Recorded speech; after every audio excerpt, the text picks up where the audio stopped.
In the realm of imagination, few stories captivate the heart and mind as much as Roald Dahl's Charlie and the Chocolate Factory. This timeless tale weaves the story of young Charlie Bucket, a boy of humble beginnings with a heart of gold. As Dahl unfolds the narrative, readers find themselves whisked away into a world of pure imagination, filled with Oompa Loompas, a river of chocolate, and the eccentric genius Willy Wonka. The story masterfully blends elements of fantasy with profound life lessons. It's a tale of dreams, courage, and the reward of good behavior. Dahl's characters are whimsical, yet relatable, making the journey through the chocolate factory an unforgettable adventure.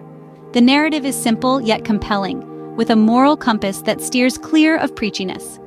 Charlie and the Chocolate Factory is more than just a children's book.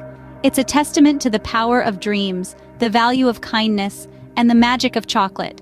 A must-read for individuals of all ages, this book leaves a sweet aftertaste of nostalgia and joy long after the last page has been turned. That's all for now. Stay tuned for more book reviews. Until then, keep reading and let the imagination soar.